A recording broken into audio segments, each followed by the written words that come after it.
기도하겠습니다.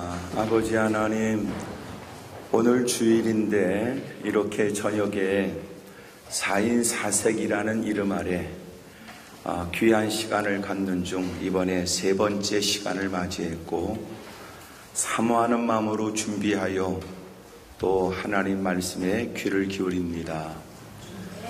늘 들으면서도 깨닫지 못할 때 있고, 감동을 받은 듯하나 삶의 현장에서는 소멸되기도 하고, 무엇이 옳고 그른지를 모르는 건 아니라도 이런저런 삶의 현장에서 또 만나게 되는 일들을 더 큰 이유로 삼아 또 그렇게 순종하는 일들이 무산될 때가 많았습니다. 돌이켜보면 누구보다도 많은 교회를 그렇게 예배 횟수가 늘어나서 신앙이 남다른 듯 보여지고, 불려지는 직분 역시 누구보다 견고한 믿음을 지닌 듯 보여지지만, 실상은 더 순수함도 잃어버리고 진실됨도 흔들리고 있고, 거짓이 더 늘어나기도 하고 또 핑계만 더 만들어내고 있는 형편은 아닌지, 간혹 자기의 모습을 거울에 비춰 살피지 않으면 자신에게 전혀 생각하지 못한 몰골로 보여지기도 하는데, 하나님 앞에서 진지하게 자기를 살피는 일들이 이전보다 더 짧은 주기에 더 빈번하게 자기를 살피는 일에 힘쓰게 해주셔서 처음 믿을 때보다도 구원의 날이 가까운데 부끄러움이 없는 자로 준비된 인생으로 주님 앞에 설 수 있도록 도와주시기를 원합니다. 오늘도 이렇게 어린아이를 비롯해서 모든 분들이 사모하는 마음으로 부복한 자리에 아이들에게도 깨달음이 있고 또 기도를 배우게 해주시고 하나님의 말씀대로 살아야 된다는 것도 어릴 때부터 반복하여 듣게 하여 주셔서 일평생 주님을 떠나지 않게 해주시고, 타락한 세상이 끊임없는 유혹에 노출되어 있는 젊은이들이 세상 문화에 휩쓸려 가지 않고 견고한 믿음과 세상에서도 설득력 있는 탁월한 실력 지니게 해주셔서 주목받으며 영향력 있는 사람들 되게 해주시기를 원합니다. 가슴에 품어야 될 기도의 제목은 늘어나고, 보여주고 들려지는 모든 것들은 하나님께 오열하며 통곡하며 기도해야 될 기도의 제목이 되어져야 하는데, 남의 말 쉽게 하고 이런저런 얘기에 떠버리는 얘기에 쉽게 동조하고, 그리고는 확실하고 분명한 것도 없이 세월만 낭비하고 있는 것은 아닌지 정신 차리고 깨어 일어나게 하여 주셔서 하루가 복이 있게 하시고 더 좋은 내일을 기대하며 그렇게 흥분과 기대 속에 보람 있는 날들을 보내게 하여 주옵소서. 오늘 이 밤에도 이렇게 열심히 애쓰고 준비한 모든 성도들에게 각별한 은혜와 은총이 있게 해 주옵시며, 열린 마음, 사모하는 마음, 옥토 같은 중심이 복이 있게 해 주옵소서. 예수님의 이름으로 축복하며 기도드리옵나이다. 아멘. 할렐루야. 우리 옆에 분들 다 환하게 웃어가면서, 다 등짝을 후려펴가면서 은혜 많이 받으시라고 다 인사하겠습니다.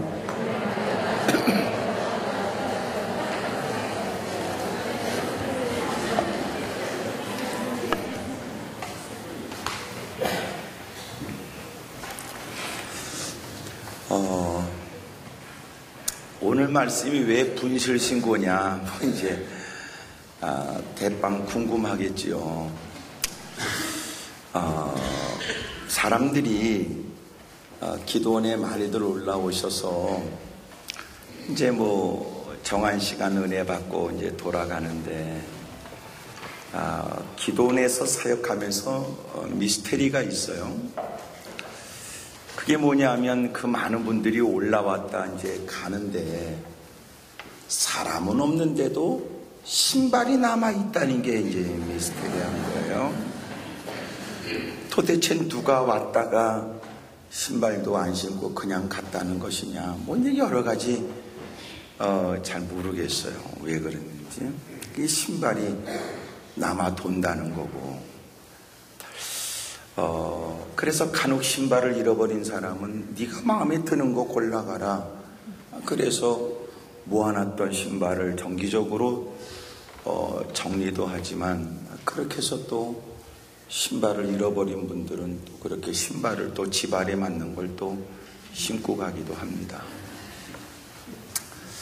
또 하나 미스테리한 건 하나님이 주시는 마음의 감동인 듯 생각지 않은 은혜를 받겠다고 기도원에 올라온 분들이 그냥 예배에 동참하는 것보다는 성경 찬송이 있어야 될 듯해서 기도원 뒤쪽에다가 큼직한 성경과 찬송을 비치해 놨는데, 놀라운 건 그 성경책을 들고 오는 게 불편하고 힘들어서 한 번 더 올리면 성질 날 것 같으죠.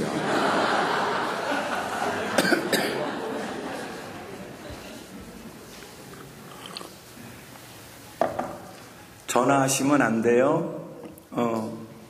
옆에 분이 팍 찔러요. 응? 전화하시면 안 된다고.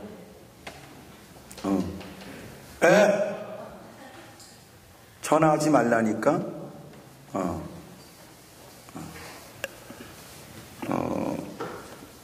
내가 사람이 착해 보이지만 착합니다.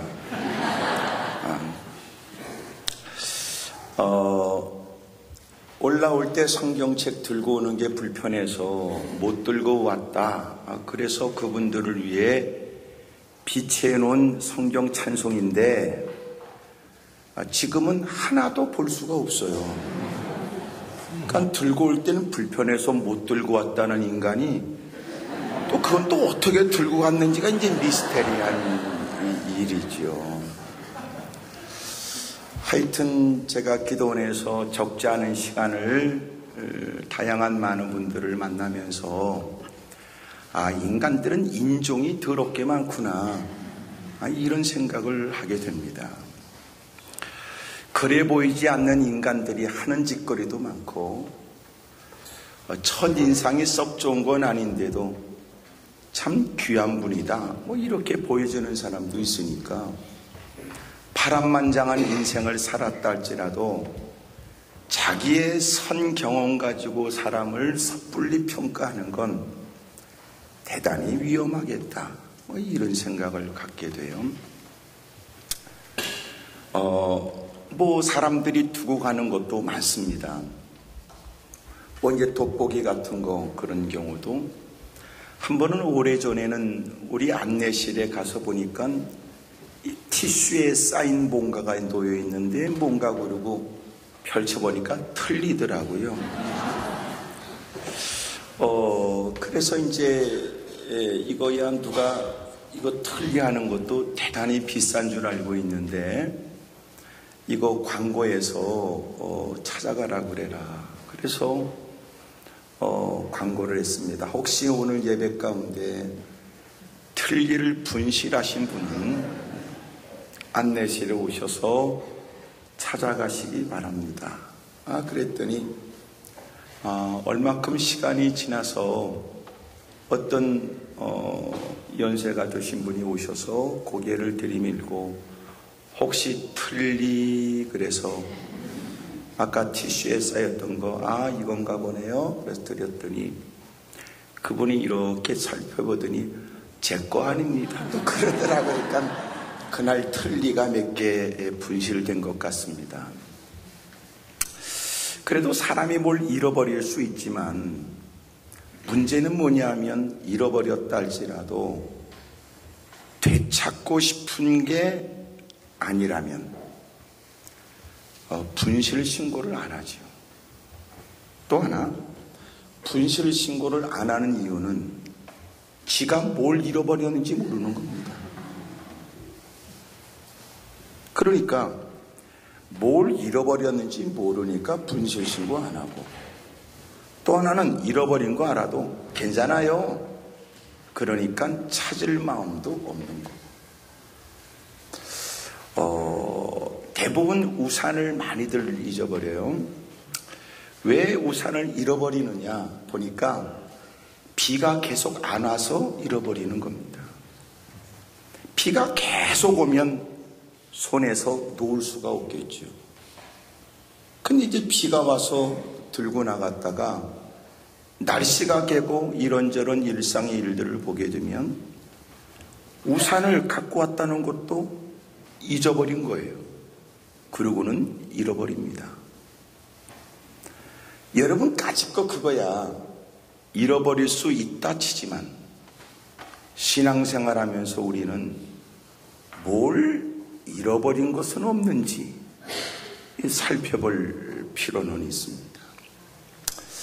또 하나는 뭘 잃어버린 것은 아니야? 또 하나는 되찾고 싶은 마음은 있냐? 이게 이제 오늘 제가 여러분들에게 말씀 속에서 하는 질문이에요. 오늘 성경은 내용이 14장 22절에 예수께서 즉시 제자들을 재촉하사 자기가 무리를 보내는 동안에 배를 타고 앞서 건너편으로 가게 하셨다 그래요. 이제 오늘 본문 속엔 즉시라는 말이 3번이 나오거든요. 주님이 즉시 제자들을 재촉했어요. 그럼 이 말을 이해하려면 본문 이전에 내용이 뭐였냐면 빈들에서 물고기 2마리, 떡 5개를 갖고 오병이어의 기적을 나타내심으로 놀라웠게도 약 기만 명의 사람들, 남자만 숫자를 따지면 오늘 이렇게 모인 숫자 중에도 남자 성인만 따지는 숫자는 실제적으로 모인 숫자하고 많이 차이가 나겠죠. 이 당시는 더더욱 숫자는 남자 장정들만 따졌으니까 남자만 5,000명이었다면 볼거리 없을 때 모여든 사람이 부지기수겠고 또 심심하던 차에 유명인이 왔다고 그러니까 벌떼처럼 몰려들어 업고 걸려가면서라도 애들과 동행했을 테니 숫자적으로는 기만 명의 사람들이 모였을 거라고 성경학자들은 얘기해요. 그들이 원하는 대로 다 먹을 것을 베풀어 그들이 마침내 원하는 대로 다 먹고 난 다음에 오늘 본문과 같은 내용이 요한복음에도 기록되어 있는데 그 6장에는 되어진 사건 이후에 사람들이 예수님을 임금 삼으려고 했다고요. 로마의 속국으로부터 벗어나게 하실 왕이요, 자신들의 모든 필요를 충족시켜 주실 만한 분으로 임금을 삼으려고 했던 겁니다. 근데 주님이 즉시 재촉하여 그들을 무리들과 분리시켜 건너편으로 빨리 가도록 재촉하신 이유는 철없는 군중들이 예수님을 임금 삼으려고 하는 일들에 대해 제자들 역시 그들과 다를 바 없는 아직도 세속적인 것에 사로잡혀 있는 인간들인지라 주님 곁에 주님이 숱한 것들을 보여주고 가르쳐 이제 뭔가 신앙이 막 자라고 가꾸어지고 있는 처지에 과거로 돌아갈 가능성이 많은 제자들이 그런 분위기에 휩쓸리지 않도록 분리하여 건너편으로 배 타고 가라고 재촉하신 거예요. 여러분, 무리는 뭐냐? 제자들과 구분된 말이고, 제자는 무리 가운데 주님이 택하여 뽑아낸 사람이지만 제자라는 것은 잘난 놈들이 아니고 오히려 잘나게 하려고 주님이 가꾸시고 훈련하여 교육시키려고 뽑아낸 사람이니까 제자는 됐다는 의미를 말하는 게 아니라 되게 하시려고 주님이 부르셨고 그들은 열심히 되어주려고 애써야 될 사람들이었습니다. 하나님이 우리 같은 것을 건져내 주신 것은 누구보다 잘난 사람이 아니고, 굳이 따진다면 오늘 이 밤에 앉아있는 우리보다 돈푼깨나 있어서 오만대 싸돌아다니고, 점심은 일본 가서 우동 퍼먹고 오고, 또 여러분 껄핏하면 또 세계 일주 이곳저곳 다닌다고 하는 대단한 사람들에 비하면 우리가 그들에 비해서 잘난 거 뭐 있습니까? 쥐뿔이나 개떡이나. 그럼에도 불구하고 누가 굳이 어떤 것으로 자존심 상하도록 비교한다면 낯을 수 없는 처지에 하나님이 우리 같은 인생들을 건져내 주셔서 우리를 하나님의 자녀로 삼아줬으니까 되어진 것이 은혜라고 말하는 것이 합당하지, 네가 내가 잘났다고 거들먹거리는 것처럼 웃기는 일이 어디 있어요? 그러면 주님의 은혜로 우리가 구원을 받았다면 내가 믿어서 내 노력에 대한 결과가 아닌 주님이 성령을 통하여 죄의 심각성을 비참하게 느끼게 하셨고, 비참한 처지에도 방법이 없는 우리에게 은혜로 말미암아 믿어지게 하심으로 마침내 우리가 구원을 받게 하신 겁니다. 구원은 노력에 대한 결과가 아니라 수고에 대한 결실도 아니고 힘 있는 사람이 쟁취하거나 소유할 수 있는 것도 아니었으니, 우리보다 잘나고 똑똑한 사람들은 세상에 널려있지만 그들은 하나님조차 알지 못하고 때로는 누군가는 믿고 싶다고 하는데도 믿어지지 않는다고 할 때 웬 은혜고 웬 은총인지 믿어진다니 놀라운 일이죠. 그럼 우리가 할 일은 내가 그들보다 낫다는 개념이 아니라 주님의 각별한 은혜와 기대 가운데 시작한 신앙생활에 더 이제는 의무와 책임이 있어서 주님의 베푸신 은혜를 쫓아 더 주님을 닮아가려고 애쓰고, 은혜를 받은 입장에 주님의 은혜가 헛되지 않도록, 주님께 누가 되지 않도록 열심히 더 가꾸고 변화가 있고 노력하고 애쓰고 힘쓰고 노력하고, 하여튼 아멘을 언젠가는 할 거라고 생각해서 내가 이제 이 말 저 말을 한 거죠.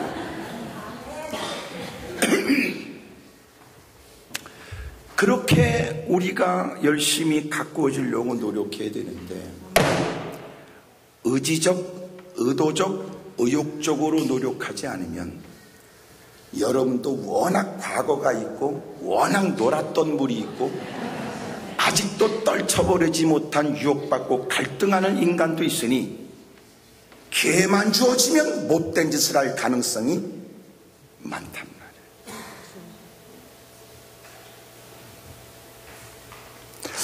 그래서 마지막 때는 모이기를 힘써 신앙 안에서 서로가 갈등과 위기를 극복한 피차의 신앙 안의 교제가 누군가에게 위로가 되고 힘이 되고 용기가 되죠. 그러니까 제자들은 여전히 주님의 은혜로 제자라고 하는 이름은 갖게 됐으나 그렇다고 확연히 무리와 구분된 인간이 완성된 건 아니니까 이제 좀 더 뭔가 다듬어질 만한데 또 물들 일이 생기고 좀 잘하는 듯 싶은데 또 유혹에 또 과거로 돌아갈 가능성이 많은 그들을 통제하신 주님이 빨리 건너편으로 건너가라고 주님이 재촉하여 보내신 거예요.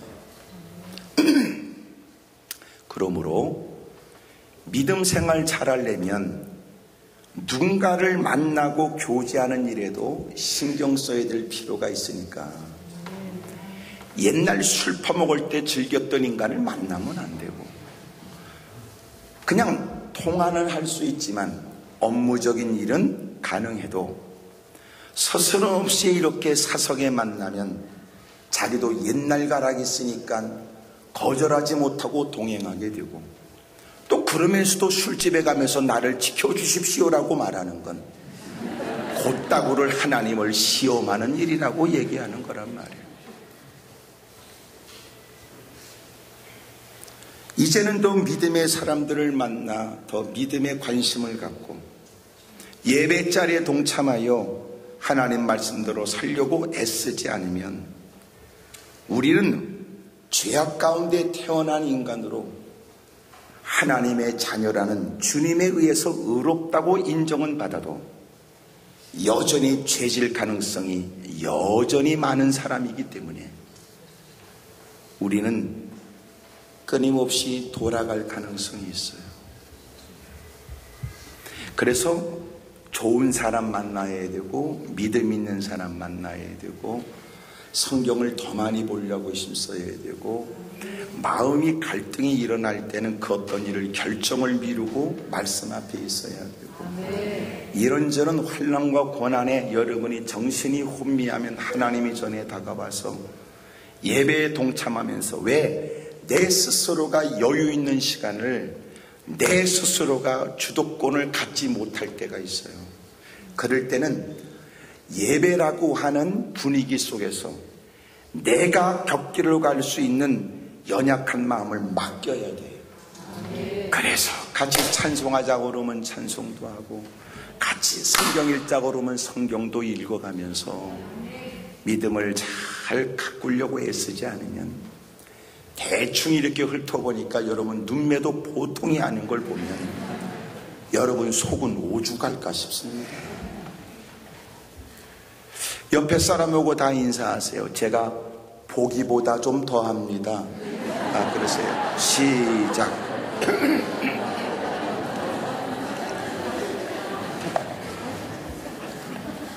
옆에 사람이 그 말에도 놀래지 않는 걸 보면 다 알고 있는 거죠.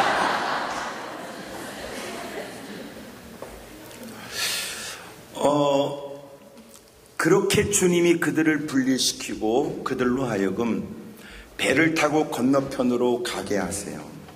그 다음에 이제 오늘 본문의 내용 속인 과정이 이제 기록되어 있지만 34절에 보면 그들이 건너가 게네사렛 땅에 이르렀대요. 그러니까 과정은 여러 과정이 있지만 주님이 가라 하실 때는 마침내 주님이 이르게 하신 거예요. 중요한 얘기죠.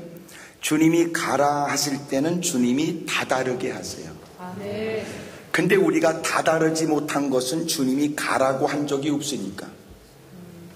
그러니까 지가 결정해 놓고 뜻을 이루지 못했다고 탄식하는 것은 엉터리고, 만약 형편은 어려운데도 형편상 쉽지 않은 일을 주님이 결정하여 주의 결정을 쫓아 가라고 하실 때 가면 주님이 과정 속에 이런저런 일이 있다 할지라도 우리에게는 분노, 두려움, 다양한 우리의 마음은 막 오르고 내리고 하는 쉽지 않은 일들을 겪을 수 있지만 결론은 뭐예요? 이르게 하세요. 다다르도록 책임져 주세요. 그들이 가다가 큰 풍랑을 만났습니다. 주님은 이미도 많은 사람들을 다 무리를 흩어보내시고 늦은 시간 기도하러 따로 산에 이제 올라가셨어요. 참 이런 걸 보면 예수님이 기도하셨다 그러면 우리는 더 많이 기도해야 될 거예요. 이유는 예수님은 죄도 없는 분이, 예수님은 무능하지도 아니하신 분이, 예수님은 기도가 전혀 필요 없으신 분인데도 예수님이 몸에 배워지는 습관에 되도록 기도하셨다는 걸 보면 우리가 주님을 따르고 주님을 닮고자 하는 사람일 때 우리는 예수님에게서 제일 먼저 배워야 될 게 뭘 것 같아요? 기도입니다. 기도. 하여튼 대답도 안 하고 아멘도 안 하는 여러분이 참 보통이 아니라고 생각합니다. 그래서 나는 우리 목사님이 대단하시다 이런 생각이 듭니다. 그러니까 여러분 예수님이 기도가 필요 없으신 분임에도 기도하신 걸 보면 주님을 따르는 입장에서 주님에게서 제일 먼저 배워야 될 것이 기도인데도 기도를 안 배운 인간들이 직분자라고 그러고 기도를 배울 마음도 없는 것들이 교회를 오래 다녔다고 하는 건 거짓말이라는 거죠. 그 사람은 주님을 바라보고 주님을 닮고 주님께 배우겠다는 것이 없는 사람이라고 단정 지을 수 있어요. 만약 우리가 그 어떤 것을 계속 보면 보이지 않게 우리는 닮아가지요. 부부는 서로가 식성에 달라도 살다 보면 같아진답니다. 이게 식품 영양학적으로도 사람이 같은 걸 먹고 같은 곳에서 자고 같이 보고 살면요 닮아지는데, 아이고 무슨 자매 같아요? 형제 같아요? 이럴 수 있다는 거예요. 닮아간대. 두 분이 닮으신 것 같으네.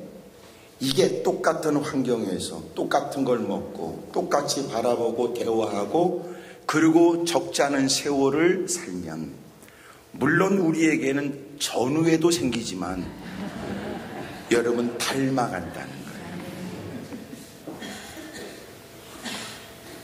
아니 주님과 보낸 세월이 사실이라면 주님을 닮아야지 당신 누구 닮아갑니까? 아니 말로 여러분 내 자식의 옆집 아저씨 닮았다고 그러면 어떤 생각이 드세요? 아니 주님을 섬긴다고 보냈던 그 많은 세월에 주님을 닮은 구석은 없고 엉뚱한 못된 인간들을 닮아간다고 생각하는 건 뭐냐는 말이에요. 그러니까 여러분 한국교회가 다시 변화되려면요 이 직분에 미친 이 행태가 없어져야 돼요. 직분이 중요한 게 아니에요. 주의 일이 중요한 거지. 직분은 일하라고 맡겨줬는데 일도 안 하는 게 직분자라고 말하니까 이게 문제 아닙니까? 직분은 일과 관련 있지 단지 누군가를 편하게 부르기 위한 호칭이 아니에요. 아니 일하라고 직분을 줬더니 일은 안 하면서 호칭으로만 생각하여 남들은 집사라고 부르고 남들은 장로 남들은 권사라고 부를 때 나는 집사라고 부르냐? 그리고 그것 때문에 성질 부리는 건 그건 신앙이 아니라는 거죠. 왜냐하면 직분은 일과 관련되어 있는 거예요. 제 아멘을 이때 잘 아멘 안 하는 건 이제 무슨 관련이 있다고 여겨지죠. 여러분이 스스로가 오해받을 일을 했다는 걸 기억하세요. 주님이 그렇게 기도하러 산에 올라가셨고 그리고 주님은 늦은 시간까지 기도하셨는데 이미 주님의 말씀을 쫓아 배 타고 건너가고 있는 제자들은 그 지중해보다도 낮은 그 갈릴리 바다는 낮이든 밤이든 예기치 못한 돌풍이 불어서 사람들을 곤혹스럽게 합니다. 돌풍이 불어서 이들이 큰 어려움을 겪어요. 배가 이미 육지에서 술이나 떠났고 바람은 이미 거슬리게 되면서 물결이 일어나 고난을 당하게 돼요. 다시 반복하는데 주님이 가라 하시면서 그들이 겪게 되는 과정의 고난은 두려워할 건 없어요. 이유가 있다면 마침내 다다르게 하시니까. 근데 고난을 만나면 마치 주님이 내게 명령을 잘못한 것처럼 느껴지고 내가 괜히 주의 말씀을 따르게 된 것처럼 착각하게 되지만 시작이 주님이었다면 과정도 주님이 책임져 주고 결과도 주님이 보장해 주는 거예요. 신앙의 시작이 주님으로부터 시작됐다면 마침내 주님은 우리의 천국에 다다르도록 책임져 주세요. 이 땅에 머무는 동안 우리는 못된 사람들을 만날 수 있고 어려운 일을 겪을 수 있으며 생각지 못한 이런저런 일을 만날 수는 있겠으나 그때도 주님은 책임져 주세요. 주님을 믿는다는 것은 고난이 없다는 것이 아니라 주님이 책임져 준다는 거예요. 이건 따라 하시는 게 좋을 것 같아요. 믿음으로 사는 것은 고난이 없다는 말이 아니고 고난을 이길 수 있도록 주님이 책임져 준다는 말입니다. 크게 아멘 하십시다. 밤 사경은 동이 터오르기 직전에 그 어떤 것을 구분하기가 쉽지 않은 캄캄한 때를 말하고 있고, 고난을 당하고 있는 그 제자들에게 주님은 바다 위로 걸어서 제자들에게 오세요. 사람들은 그 물결로 인해서 고난을 당하지만 주님은 전혀 그것에 영향받지 않는 분이세요. 물 위를 걸어서 제자들에게 오셨습니다. 마침내 어떤 물체가 걸어오는 걸 보고 제자들은 무지무지 놀랬지요. 성경의 유령이라 한 것은 오늘날로 말하면 귀신이라고 자지러지게 소리를 낸 겁니다. 사람들이 그 큰 두려움에 쌓이게 됐을 때 또 즉시라는 말이 나와요. 27절에 예수께서 즉시 이르시되 안심하라 내니 두려워하지 말라고 하셨습니다. 주님은 우리에게 늘 평안을 주세요. 당신의 귀에 들려지는 어떤 소리가 있으나 마음에 불안함이 있다면 주님이 들려주신 음성은 아닌 것 같습니다. 주님이 우리에게 오셔서 그 어떤 일을 행하시는 일에는 반드시 우리의 마음에는 평안함이 와요. 모든 일에 기도와 간구함으로 하나님께 아뢰면 하나님은 그리스도의 평강으로 우리의 마음을 지켜주시죠. 내니 두려워하지 말라고 하신 주님. 그러자 베드로가 예수님이 물 위를 걸어서 오신다는 걸 비로소 깨닫게 됐고, 베드로가 물 위를 걸어오시는 예수님을 보면서 뜬금없는 얘기를 했어요. 주님, 만일 정말 주님이시라면 저를 명하여 물 위로 오라고 해 주십시오.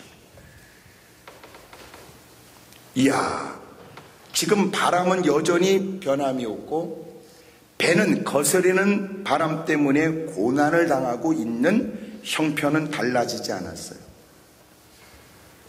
그리고 주님은 두려워하지 말라고 말씀하셨을 때 그 모습을 본 베드로는 여전히 고난 중에 예수님을 바라보면서 물 위를 걷고자 했던 겁니다. 똑같은 고난 중에도 모든 사람이 다 같은 사고를 하는 건 아니에요. 어떤 사람은 이 문제만 없었으면 좋겠다라고 생각하는 사람이 있는가 하면 주님을 바라보면서 새로운 기적의 기회가 됐으면 좋겠다고 꿈을 꾸는 사람도 있어요. 요럴 때 아멘하면 참 좋습니다. 하여튼 뭐 지나갔지만 말이죠. 여러분, 똑같은 어려움을 만나면 누군가는 책임을 전가하고 신세한탄하고 너부러져서 탄식하고 있을 때, 누군가는 이것은 내가 그동안 들었던 그 숱한 간증의 얘기를 부러워했던 차. 하나님이 내게도 그런 간증자의 대열에 설 수 있는 기회로 주신 것이 아닐까? 이럴 수도 있잖아요. 그러니까 다 당신 같지는 않습니다. 목사님, 내가 오늘 이렇게 한숨 쉬는 거 저를 믿음이 연약하다든지 소심하다든지 쏘가지가 더럽다고 말하지 마십시오. 다른 사람도 다 그랬을 것입니다 라고 곧다구로 말하면 안 된다고 말이에요. 왜냐하면 그 많은 처지에 누군가는 아이고, 이번 기회에 내가 신앙이 점검된 듯하고, 나는 먼발치 이런 일을 겪는 사람 봤을 때는 아이고, 그런 거 못 이기나 그랬으나 막상 내가 그 일을 만나고 보니까 진짜 아프네. 하나님이 이번 기회에 내가 사람들을 너무나 쉽게 말했던 거 날 부끄럽게 하시고 깨닫게 하시네. 그럴지도. 누군가는 그런 고난을 극복해서 그렇게 크게 복을 받고 간증도 한다거더니 내가 그 사람들을 부러워하니까 하나님이 너도 이번에 한번 해볼래? 아, 그러시는 것 같으네. 이렇게.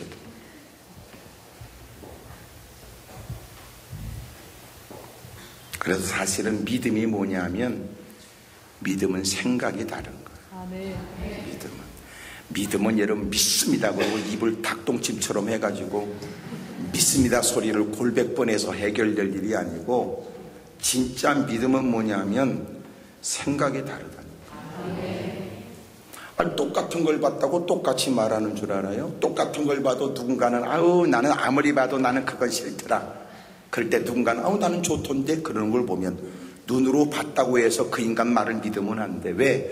눈으로 보는 순간 임에도 갖고 있는 자기의 믿음의 수준, 믿음의 여러분 분량만큼 생각에 의해서 그거는 누군가에게 자기 해석에 의해서 전달되니까. 그러니까 똑같은 사람을 만난 사람이 다르잖아.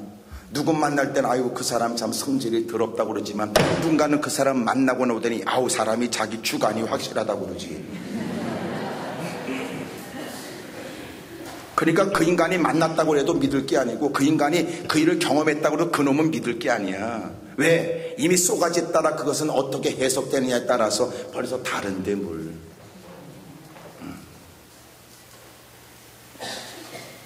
하여튼 이런 걸 잘 깨달아야 괜히 여러분 믿음이라고 그러고 헛소리 안 하고, 괜히 여러분 그런 거 장난치는 일에 휘둘리지 마세요. 내가 봤다니까. 그래도 똑같이 봤어도 너처럼 다 성질내는 건 아니다.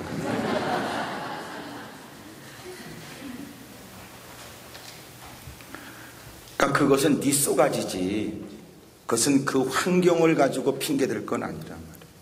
이해가 되시죠? 근데 이런 베드로가 무리를 걸어서 오시는 예수님을 보면서 놀라웠게도 주님이 말씀해 주십시오. 저에게 무리를 걸어오라고. 아이, 참나. 그 상황이 어때? 그런 생각을 해. 그러니까 믿음 있는 사람은 다르죠. 그러니까 형편만 빙자하는 사람, 그러나 놀라운 것은 누군가는 그 처지에도 남다른 생각과 남다른 발상과 남다른 기도의 제목을 갖고 있는 사람입니다. 옆에 사람한테 한번 물어보세요. 그죠? 생각을 좀 곧다구로 하세요. 그렇게 봐요. 시작.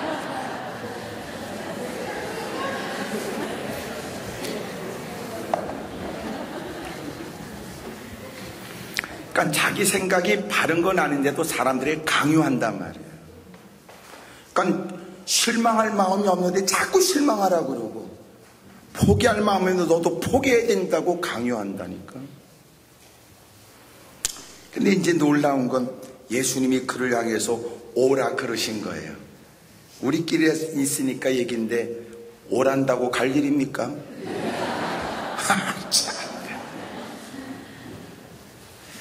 이런 걸 보면 주님의 뜻이 뭐예요? 이렇게 말할 건 아닌 것 같아요. 주님의 뜻을 알려주면 뭐 하려고?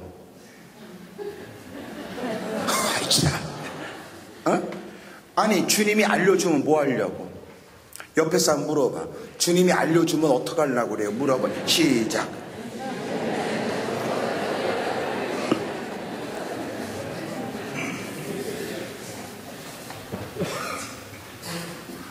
주님 뭘 원하십니까? 그 말을 무슨 배짱으로 해요? 그걸 왜 물어? 무슨 말씀이라도 하시면 하겠다는 거야? 아니면 생각해보고 그 말이? 에? 제가 지금 진짜 중요한 얘기하고 있는 거예요. 당신이 주여 뜻을 알려주십시오라고 철없이 막 악서대는 소리에 옆에 사람이 하나님께 관해서 궁금해요. 저렇게 알고 싶은데 왜 안 알려주시는지에 대해서 그런 생각 안 들어요? 아, 그게 뭐가 어려워서 안 알려주시냐고. 그러면 주님이 말씀할 거예요. 저 인간은 늘 물어보기만 한다.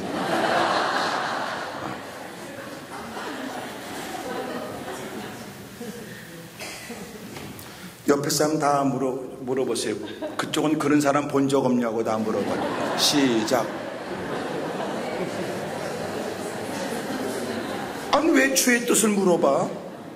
왜 물어보는데? 주의 뜻을 물어보는 것은 주님의 결정이 정답입니다. 주님의 결정이 의롭지요. 저는 주님의 결정이 내가 생각한 것과 달라도 주님의 결정은 내게 가장 유익되고 내가 알지 못하는 여러 가지 많은 일들을 내가 알지 못하는 그 모든 일들을 포함하여 주님의 결정이 가장 좋기 때문에 나는 내 생각 버리고 그렇게 살겠습니다. 그런 뜻이라면. 그래서 주님의 뜻을 묻기 전에 이미 하나님 말씀을 읽으면 하나님이 이미 다 알게 하셨어요. 그러니까 성경도 안 읽으면서 주의 뜻이 뭐냐고 묻는 게 문제예요. 설교도 들을 마음이 쥐뿔도 없으면서 주님의 뜻이 뭐냐고 묻는 싸가지도 문제고, 그리고 마침내 기도할 때는 하나님께 책임이 있는 것처럼 왜 안 알려주냐고 따지니까 이게 신앙이 문제다. 지금 여러분 표정은 이제 기분이 상한 겁니다. 자, 그래도 그렇지 대놓고 세게 얘기하면 어떡합니까? 그런 뜻이겠지. 내가 또 여러분을 또 언제 볼지 모르니까 만난 김에 나도 하고 가겠다 그 말이고, 뒷감당은 우리 목사님이 하시고.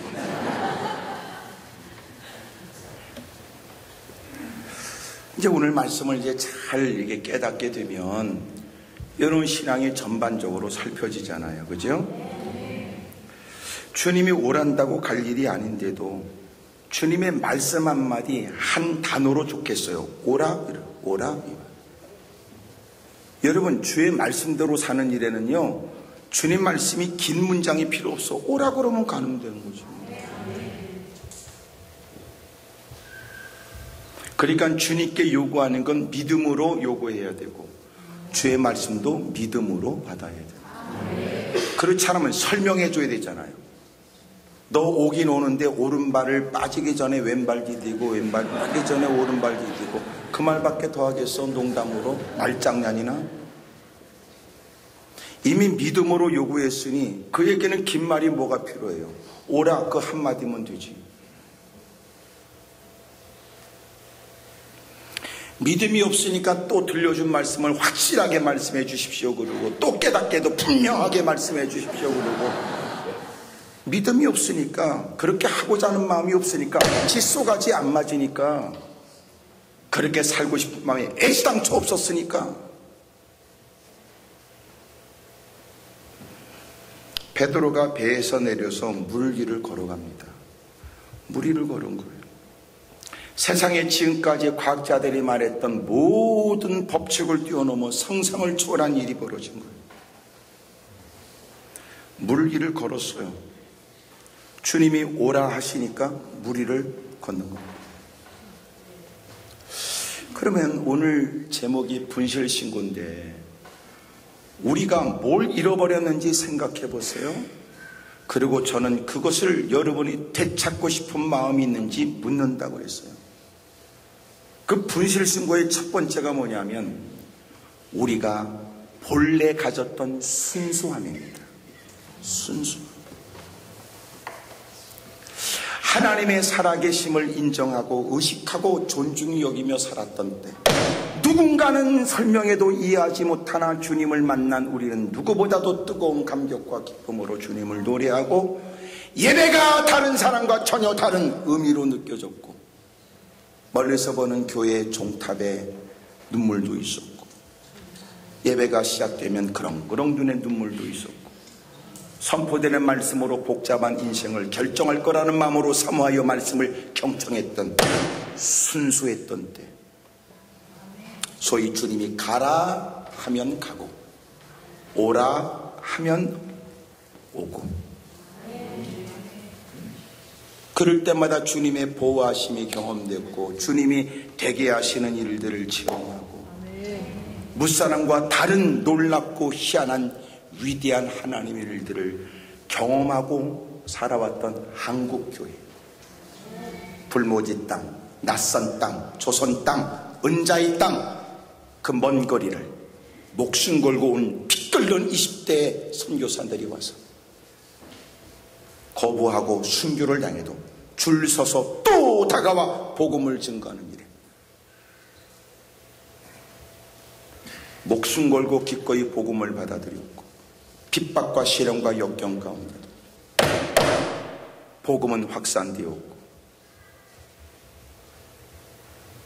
핍절하여 그렇게 넉넉하지 못한 처지에도 사람들이 벽돌을 찍어가면서 성전을 지었고 새벽 종치는 것은 가장 큰 영광된 일이었고 몰 때마다 눈물이 있었고 주님의 임재를 경험했고 헤어질 때마다 세상의 치열한 도전 속에서도 맞서보겠다는 마음으로 또 뛰어나가고 하루 종일 근거리 먹고 살고 있었던 처지에도 철의 밤을 보냈고 추운 겨울날 찰탄 바닥에 앉아 무릎을 꿇었고 새벽까지 새벽 기도하고 또 잠도 못 자고 또 그렇게 먹고 살기 위해서 또 나가고 전도하자고 모이라고 그러면 그 어려운 중에도 모였고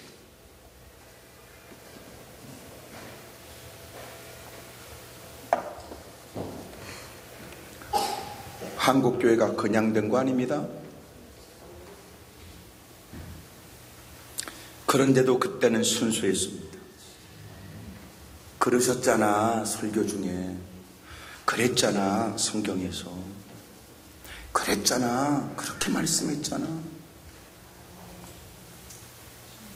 그게 이유였습니다. 누군가가 왜 그렇게 해야 돼? 하나님이 말씀하셨잖아. 그러면 사람들이 입은 동해졌고, 설교 중에 그랬잖아. 사람들은 더 이상 갑론을박하지 않았고, 하나님이 부정할 수 없는 깨달음과 가르침이 있을 때 만류의 손길을 부리치며 어렵고 힘든 중에도 그렇게 살아야 된다고 애썼고, 그러는 가운데 새로운 간증이, 감격이, 기적과 이적. 문제는 달고 다른 겁니다. 뻔한 예배지 뭘 그래. 뻔한 예배, 뻔한 설교지. 뻔한 거 아니야? 뻔하다니.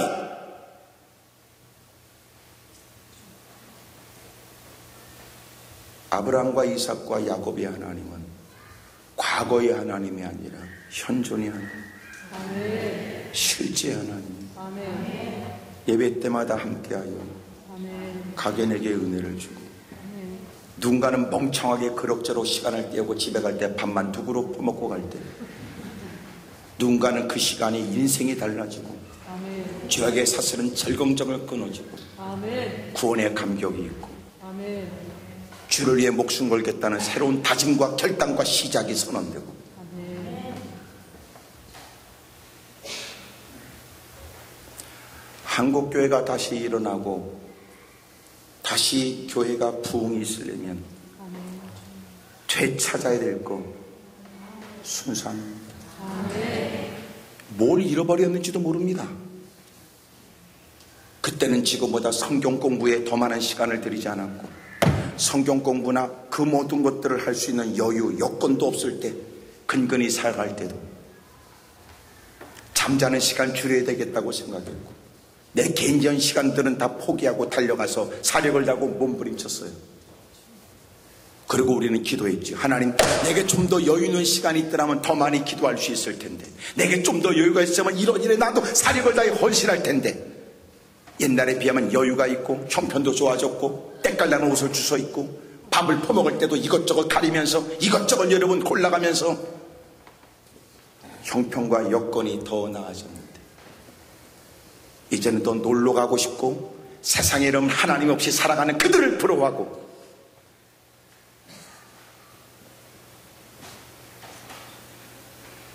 교회를 출입하면서 겨우 사람들이 기대하는 건 남달리 부려지는 호칭에만 마음을 두고,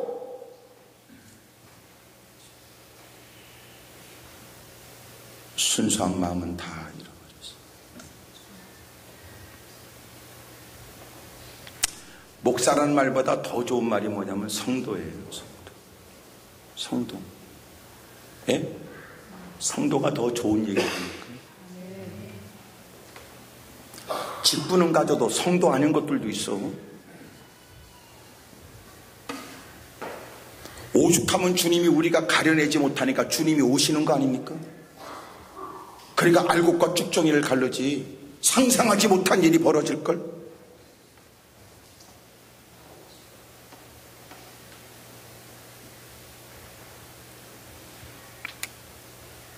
주님이 가라고 그러면 가면 되고 주님이 오라면 오면 되는 걸.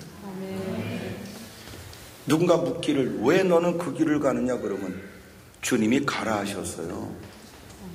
주님이 오라 하셨어요. 이러면 간단한 일을.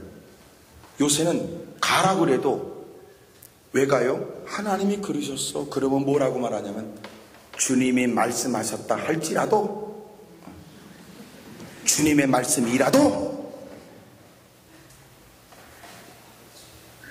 성경 공부 왜 하느냐? 지식에 불구하고. 성경 왜 읽느냐? 워낙 취미가 읽는 거라서. 성경 몇 구절 외우는 것은 믿음이 좋은 게 아니야. 머리가 좋은 거지.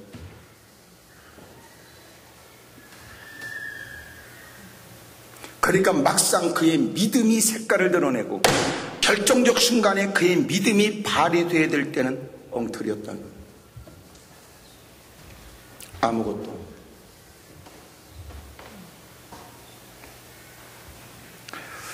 여러분에게 귀띔해 드리는데 조금만 견디면 곧 끝납니다.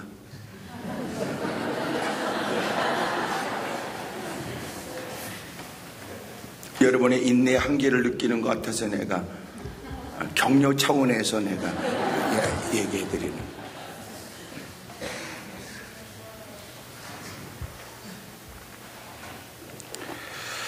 여러분, 순수함을 잃어버린 건 아는 건지, 또 이제라도 나는 그거 되찾고 싶다는 마음이 있는 건지. 오늘 다른 건 몰라도 분실 신고하세요. 분실. 주님, 제가 그거 잃어버렸습니다. 그거.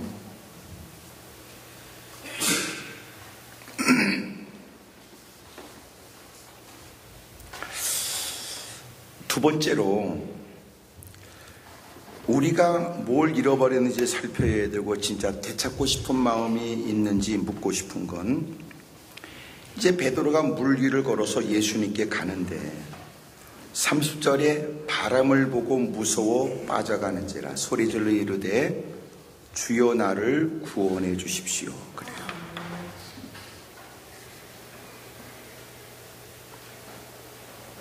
바람이 보여지진 않지만 바람에 의해서 일어난 거센 파도 때문에 두려움이 생겼어요. 그리고 그만 물속에 푹 빠져버려요. 주님이 오라 하셔서 가고 있다는 걸 잊어버렸어요. 그리고 귀에도 여러분 겁이 날 만큼 거센 바람이 그 바다를 흔적여서 파도가 일어나는 곳에 그만 두려움 속에 푹 빠져버려요. 긴급한 상황이 된 거예요. 그러자 그가 주여 나를 구원해 주십시오라고 소리를 질렀어요. 오늘 우리가 뭘 잃어버렸냐면 이 절박함이에요. 절박함. 지난날은 시대적으로도 어두웠던 때요, 생활적으로도 곰핍했던 때요, 내일이 불확실했던 때요, 어떤 것 하나 장담할 수 없었던 어두웠던 때. 그때는 기도하면 주님이 들어주신다고 하는 것은 희망이었죠. 누구를 붙들고 호소하며, 여러분 누구에게 우리의 처지를 얘기할 수 있을까? 그런 중에 하나님은 우리를 사랑하여 우리에게 변함없는 약속을 하시기를 기도하면 부르짖으면 들으시겠다고 했으니, 오늘 우리에게는 일상적으로 종교적인 수사로 귀에만 들려지는 기도할게, 기도하면, 기도 등등의 얘기를 쉽게 쓰지만 절망 가운데 있는 사람은 능하신 주님이 내 기도를 듣는 걸 허용하셨다는 얘기가, 소위 대통령이 우리에게 개인적인 번호를 줬어. 청와대 번호가 아니야. 청와대 번호가 아니라 직접 대통령의 개인 휴대폰 전화번호를 당신에게 줬다면 어떨까요? 전화 걸 일이 없어도 전화를 걸기만 하면 통화될 수 있는 전화번호만 갖고 있어도요, 그 사람은 세상에 겁이 없지요. 아니, 그렇게 날 쳐다보지 말아요. 꼭 여러분 표정 보니까 너는 대통령 개인 전화번호 갖고 있냐, 그렇게 물어보는 것 같으네. 내가 지금 여러분에게 기도가 얼마나 대단한가를 설명하려고 애쓰고 있다는 걸 모릅니까? 누구든지 내 이름으로, 지금까지 구하지 않았지만 이제부터 너희가 내 이름으로 구하면 주님이 들어주신다는데. 옆에 사람하고 다 얘기하세요. 제가 하나님과 직접 통하는 전화번호 갖고 있습니다. 그러세요. 시작.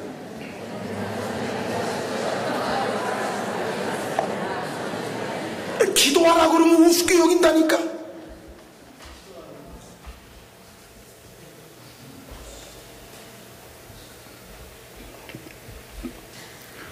저도 사람들을 만나면 제 개인 번호 안 알려줘요. 귀찮아. 쓸데없는 것도 많아요.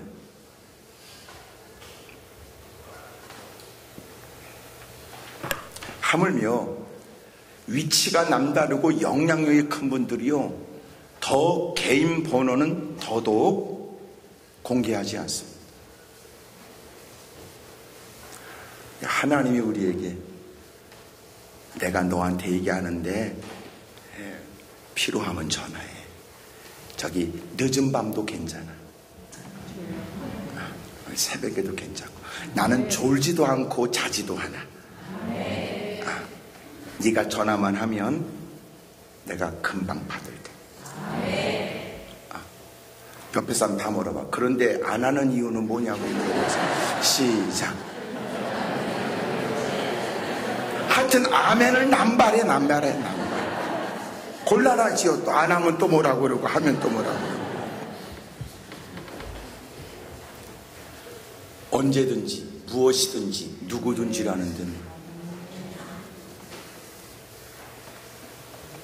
어떤 사람은 일일이 전화를 누르지만 누군가는 단축키로 눌러 그냥. 이야, 그러면서 그 소통 속에 위로가 있고 통화 가운데 여러분 구체적인 역사 일들을 눈으로 목격하고. 그러니 여러분 전화번호 다 받았다고 다 누리는 건 아닌 것 같아요. 어떤 사람은 미리미리 전화해. 어떻게 하면 좋을까요? 라고 묻고 하는 사람이 있지만 어떤 거는 그래도 어떻게 전화해? 다 터져서 다 털어먹고 나서야.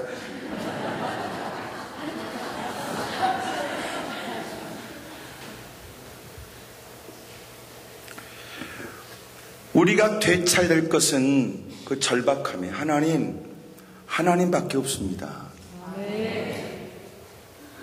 주님이 도와주십시오. 여러분, 나라가 이 꼬라진데 어떻게 절박하지 않습니까? 여러분, 젊은이들의 내일이 불확실한데 어떻게 절박하지 않습니까? 국내적으로 이 더러운 꼬라지가 된 이 땅을 생각한다면 어떻게 우리가 절박하게 기도 안 할 수 있단 말입니까? 더 놀라운 건 어느 교회는요, 세상의 진영 논리 때문에 첨예하게 대립할 때 교회도 갈라졌대요. 집구석도 갈라졌대요.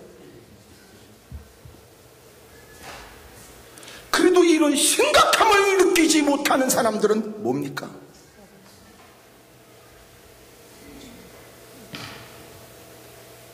아무리 봐도 하나님이 우리를 흔드시는 것 같아요.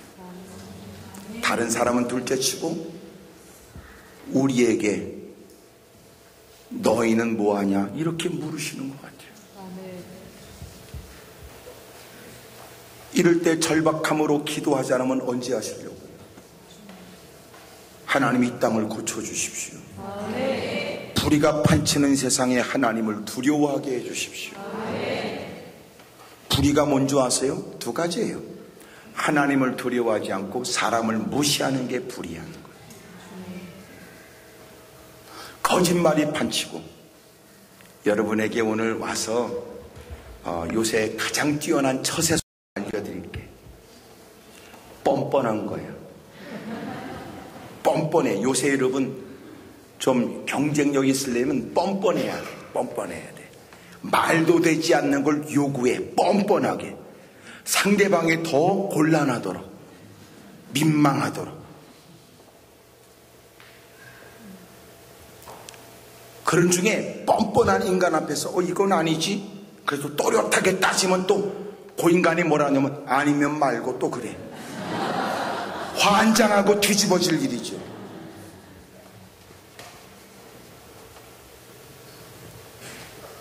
우리가 이제 해야 될 일이 뭐냐면 절박함이에요. 하나님밖에 없습니다. 다시 새벽 기도가 살아나야 돼요. 한국교회가 다시 살려면 그 절박한 마음으로 하나님밖에 없다는 자명한 사실 앞에 다시 잃어버렸던 절박함의 기도를 다시 시작해야 돼요. 주여 저를 구원해 주십시오. 주여 한때는 모든 사람들에게 부러움의 대상이 됐던 한국교회의 부흥이 이렇게 처참하게 무너져 버렸습니다. 세상에 농락당하는 우리가 주여 다시 일어나게 해 주십시오. 여러분 주의 구원의 은혜를 절박하게 구해야 됩니다. 요새 TV에 무슨 달인 뭐 이런 거 많이 나오더라고요. 글쎄 어느 국수집은 글쎄 줄 서서 국수를 먹는다고 그러니 가가지고 취재한다고 가서 봤는데 너무너무 맛있더라는 거예요. 그래서 과정을 살피니까 이야 보통 복잡한 게 아니야. 그리고 이 비법을 알려줘도 되냐? 그런데도 서슴없이 비법을 알려주는데 그걸 한참 들여다보고 있는 저도 알려준다고 할 일은 아닌 것 같아요. 아니 그래 국수 한 그릇 퍼먹겠다고 그것을 누가 하겠냔 말이야. 그래서 그걸 취재하며 그 전문가가 감탄하고 놀라면서 묻기를 아니 어떻게 이렇게 이런 국물을 이렇게 해서 낼 생각을 했냐고 물어보니까 그분들이 하는 얘기가 절박함이었다는데요. 아니 어렵고 힘든 처지에 국수 한 그릇 팔아서 그거 팔면 좀 근근히 먹고는 살겠다 싶었는데 국수 하나 말아서 파는 것도 누가 줄 서서 먹는 건 아니었다는 거예요. 그래서 이왕이면 국수 한 그릇 좀 그거라도 제대로 잘해보자고 별짓을 다 했더라고. 꼭 그렇게까지 해먹어야 되나 그렇게 생각이 들 만큼 알려줘도 누가 따라서 할 수 없을 만큼 어떻게 그런 비법을 그랬더니 간단하더라. 절박함이었다는데요. 한국교회 지난날 부흥도 절박함이었어. 주여 우리에게는 주님밖에 없습니다. 주님. 그래서 내민 손을 주님은 뿌리치지 않고, 그래서 눈물 밴 간절한 간구를 주님이 무시하거나 모른 척 한 적이 없으니 오늘도 응답이 없거나 기적이 없는 시대가 아니라 여러분 주님께 매달리지 않는 시대라는 거예요. 옆에 사람 다 쳐다보고 약간은 이렇게 눈을 지그시 감고 위아래를 훑어가면서 이렇게 사실 분은 아닌데 이렇게 다 해보세요. 시작.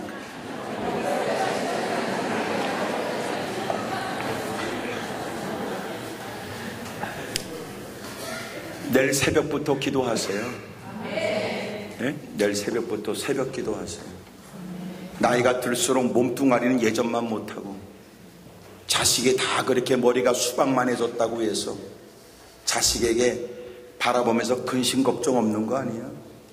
이제는 근심 걱정이 대빵 큰 것들이지. 사업하면서 어떤 사람이 장담하고 지금까지 괜찮다고 어떻게 내일을 장담하고, 생각할수록 여러분 인생의 숱한 많은 경험 속에 느끼는 건 자기가 얼마나 연약하다는 걸 날마다 번번이 느끼는데 뭘 그래요. 자식을 걱정하는 만큼 새벽에 무릎 꿇고 자식의 이름을 거론하여 은혜를 구하는 게 마땅하고, 하루도 여러분 그렇게 상쾌하게 자리를 박차고 일어나지 못하고 오늘도 예측하지 못한 일을 만날 수 있는 하루 일과의 시작을 어떻게 어제의 경험을 가지고 오늘 장담하겠어요? 하나님께 의뢰하고 하나님께 기도해야지. 아멘 안 하는 사람은 내일 새벽 기도는 본래 계획이 없다는 뜻이겠지만, 좋은 말 할 때 이것이 하나님이 당신에게 주신 이유 있는 말씀이라고 생각해서, 왜 새벽 기도가 어려웠냐? 늦게까지 여러분 TV는 나의 목자신이 그러니까 어렵고, 마지막 때 능력은 텔레비 끄는 게 능력입니다. 마침내 주님이 속히 그의 손을 붙잡고 그를 끄집어냈어요. 믿음이 작은 자여 왜 의심하였느냐 하시고 배에 함께 오르시지요. 그러자 바람이 멈췄어요. 33절 여러분 읽어요. 시작.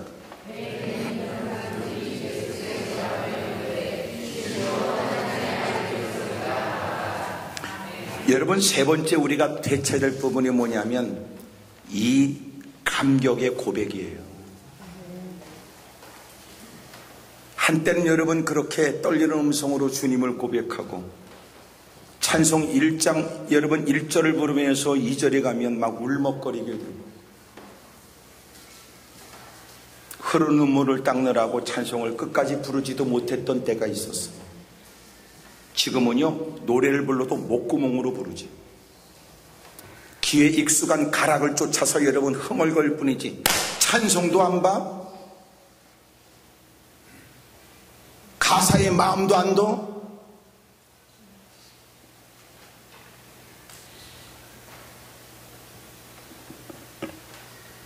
우리가 이 중요한 하나님은 진실로 하나님의 아들이십니다.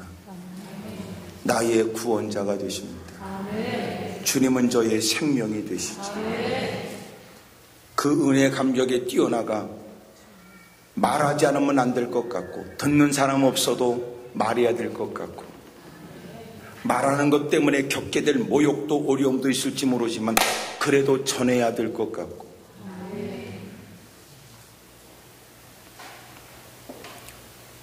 미국 시카고의 무디라고 하는 분이 참으로 미국에 어마어마한 영향을 끼쳤고 지금도 많은 사람들에게 영향을 주고 있는 분이지만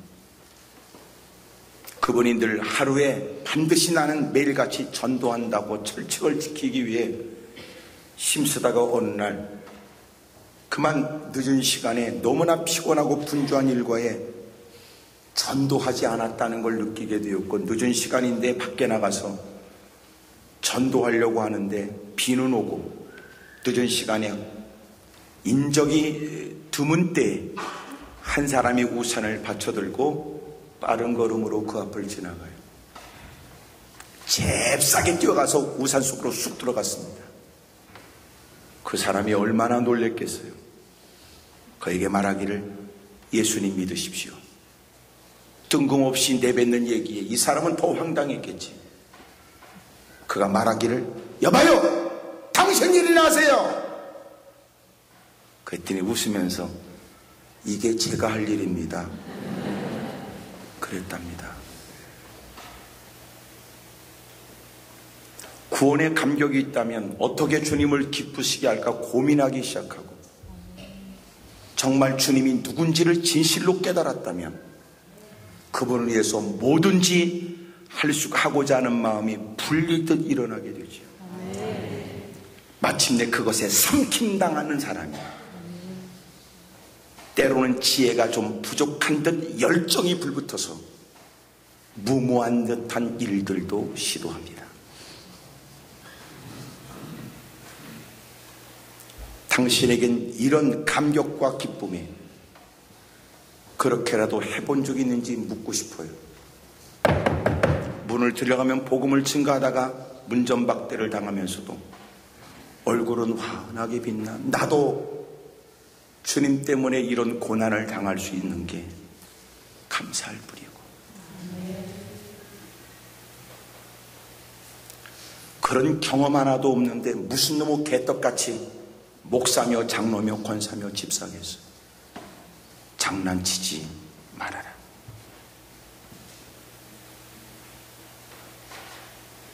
오늘 한때 이런 감격과 기쁨이 있었다면 오늘 어느 순간 예배도 의미가 상실되고 진지함과 긴장과 기회도 없는 예배를 반복하고 있다면 내가 뭘 잃어버렸는지를 살피고 되찾고자 하는 마음이 일어나게 되길 바라고 그리고 다 되찾아야 합니다.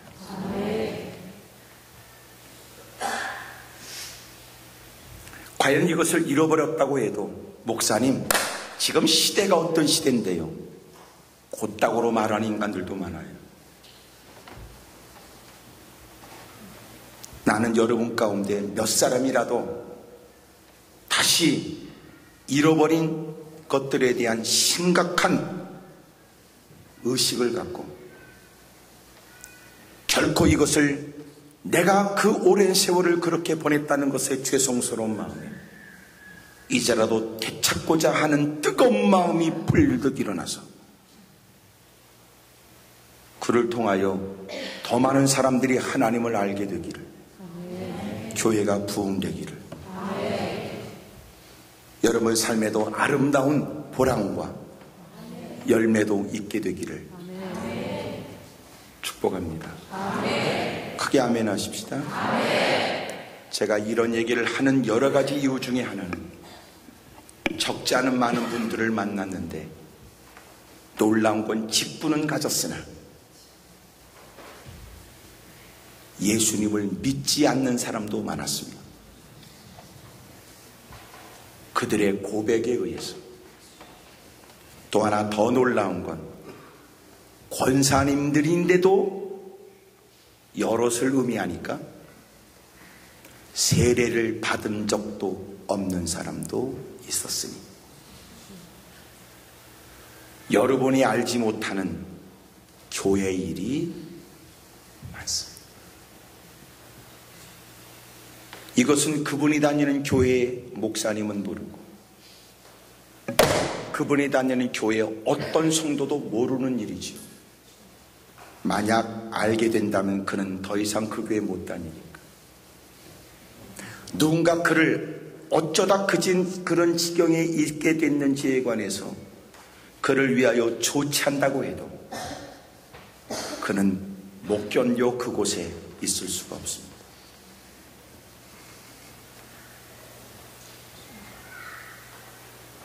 여러 사람 틈바구니 있으니까 그저 주변에 있는 사람만큼 괜찮은 신앙이라고 보여질 수 있는 걸 악용하면 안 되고, 처음 믿을 때보다도 구원의 날이 가까운데 나이가 들어가고 세월은 빠르게 활시를 떠난 화살촉처럼 빠르게 지나가는데 허락되어진 기회를 쫓아 더러워진 예복을 빨게 되기를 바랍니다. 자기의 신앙을 심각하게 살펴 회복의 은혜가 있기를 축복합니다. 크게 아멘 하십시다. 우리 옆에 분한테 물어보세요. 그쪽은 어떻게 할 생각이냐고 다 물어보세요. 시작.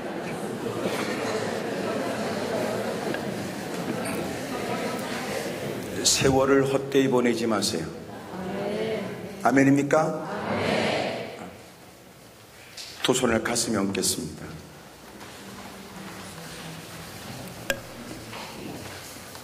자기가 뭘 잃어버렸는가는 알까요? 또 하나 정말 찾고자 하는 마음이 진실일까요? 여러분, 이거는 저도 살펴야 될 일이에요. 우리 이 시간 간절한 마음으로 기도하겠습니다. 사랑과 은혜가 많으신 아버지 하나님, 분주한 세상에서 내가 뭘 잃어버리는지조차 생각할 겨를도 없이 살았습니다. 먹고 사는 일이 어려웠고 또 우리의 마음의 탐욕, 때로는 우리의 마음 가운데는 정욕적인 것에 의해서 시대의 흐름에 부응하는 듯 이런저런 환경에 끌려다니며 뭐가 문제냐는 식으로 살아왔습니다. 누가 보기에는 그럴 것 같지 않으나 실상은 엉터리 쭉정이 가짜. 오 하나님, 용서해 주시기를 원합니다. 다시 그 감격의 고백을 되찾고 싶습니다. 그 절박한 마음을 주님밖에 없다는 확고한 믿음에 의한 그 기도의 열정도 되찾고 싶습니다. 그 순수했던 마음도 되찾고 싶습니다. 주여 저희들을 도와주시고 불쌍히 여겨 주옵소서. 예수님의 이름으로 기도드립니다.